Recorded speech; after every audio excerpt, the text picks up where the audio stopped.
Hello, नमस्कार sir. हा नमस्कार. आज आहे 2 जुलै 2026. हो, बरोबर. तर 2 जुलै पासून ते 8 जुलै पर्यंत राज्यात काही भागामध्ये अतिवृष्टी होणार आहे, कुठं मुसळधार, कुठं रिमझिम, कुठं पेंडॉलचा पाऊस पडणार आहे. हो. सुरुवातीला अतिवृष्टी काय होईल? हं, नाशिक जिल्हा, हं. मुंबई, हो. अहिल्यानगर, हं. धुळे, नंदुरबार, जळगाव, हो. संभाजीनगर, बुलढाणा, हं. जालना, अकोला, हं. अमरावती, नागपूर, वर्धा ह्या पट्ट्यामध्ये मुसळधार अतिमुसळधार पाऊस पडणार आहे. हो. पण त्याच्यापेक्षा अतिवृष्टी काय होईल? हं. उत्तर महाराष्ट्रात मध्ये जळगाव जिल्हा, धुळे जिल्हा, हां. नाशिक जिल्हा, हं. नंदुरबार, मुंबई, हं, हं. इकडं संगमनेर, अकोलेकडे पण खूप पाऊस पडणार. तिकडं हो. ओझर, हो, हो. विघ्नर कारखाना ते परिसर तिकडे देखील खूप पडणार आहे. हो, बरोबर. आणि कोकण पट्टी एक फुल राहील, रत्नागिरी पासून ते इथं हं, हं. पालघर पर्यंत हो. मुसळधार पाऊस पडणार. आणि उर्वरित राज्यात मग काय होईल? हं. भाग बदलत बदलत असा चांगला पाऊस पडेल, पेरणी योग्य पडेल, ओढे नाले वाहतील असं. हो, बरोबर. हं. तर सध्याच्या वेळेला जो मान्सून आहे त्याच्या हालचाली काय सांगताय? आहे आता सध्या 8 दिवस चांगला सक्रिय आहे सध्या. 8 दिवस 2 ते 8 तारखेपर्यंत, 8 हो जुलैपर्यंत. हो. हो, बरोबर. मग सर 9 जुलैपासून पाऊस विश्रांती घेणार आहे का? थोडा कमी होईल, पण त्याच्यानंतर परत 14 तारखेला पुन्हा येईल परत. 14 तारखेपासून. मग 14 तारखेपासून जो पाऊस पडेल तो कोणत्या जिल्ह्यात राहील? ते पुन्हा विदर्भाकडूनच येईल परत पुन्हा. विदर्भाकडून. हो. सर त्यानंतर जुलैचा जो शेवटचा आठवडा आहे तो कसा राहणार? जुलैच्या शेवटच्या आठवड्यात जास्त पाऊस आहे. हो ना. म्हणजे जुलैमध्ये खंड वगैरे पडणार नाही तर? नाही पण हो, बरोबर.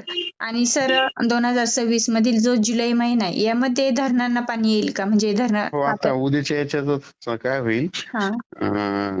नाशिक जिल्ह्यातले जे छोटे छोटे पाझर तलाव ते भरतील. हो, बरोबर. मुंबईचे सगळे तलाव भरतील. हो. इकडे अहिल्यानगर कडले भरतील. हां. त्याच्यानंतर नंदुरबार जिल्हा, धुळे जिल्ह्यातले जे पाझर तलाव आहेत ते छोटे छोटे ते भरून जातील.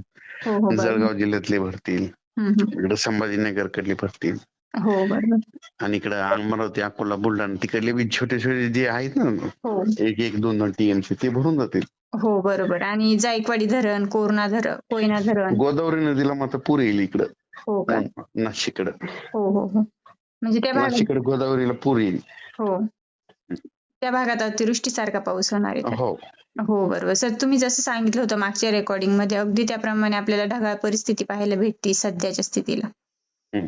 आणि आजपासून तर म्हणजे 2 जुलै ते 8 जुलै आता अतिवृष्टी होणार आणि ते जिल्हेही तुम्ही सांगितले. पण मग हो. पुन्हा एकदा आपल्या शेतकऱ्यांना जिल्ह्यांची नावे सांगा. तर याच्यामध्ये काय होईल? सर्वात महत्वाचं मुंबई, नाशिक हो. आणि नंदुरबार, धुळे, हो, बरोबर. जळगाव हे 4-5 रडारवर राहतील समजा.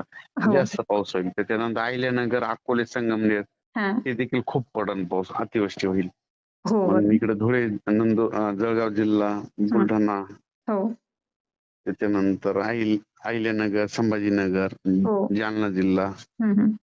अकोला, अमरावती हं, हं. हे जिल्ह्यात जरा जास्त पाऊस पडणार आहे इकडं. हो, बरोबर.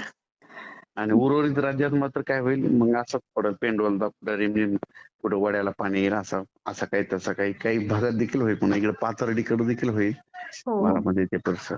हो, म्हणजे एकंदरीत 2 जुलै ते 8 जुलै शेतकऱ्यांसाठी चांगला कालावधी राहणार आहे तर. हो, शेतकऱ्यांसाठी चांगला आहे. हो, ज्या शेतकऱ्यांच्या पेरण्या झाल्याने त्यांच्या पेरण्या पण होतील. काही काही धरणात पाणी देखील येईल. भंडारदरा, हो, निळवंडे, निळवंडे. हो. गंगापूरच्या धरणात त्याच्यात हो. पाणी येईल.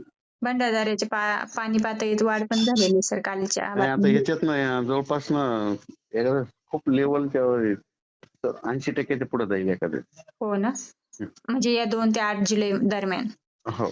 हो, म्हणजे एकंदरीत पाऊस चांगला पडणार आहे तरी 8 चांगला पडणार. हो. हो, बरोबर. सर ऑगस्ट मध्ये मग पाऊस कसा राहू शकतो? ऑगस्ट मध्ये 2 मोठे पाऊस आहेत. 2 ना? हो. हो, हो. कोणत्या तारखा असतील? पहिल्या आठवड्यात आणि शेवटच्या आठवड्यात. ऑगस्टचा पहिला आठवडा आणि शेवटचा आठवडा. हं. हो, ठीक आहे सर.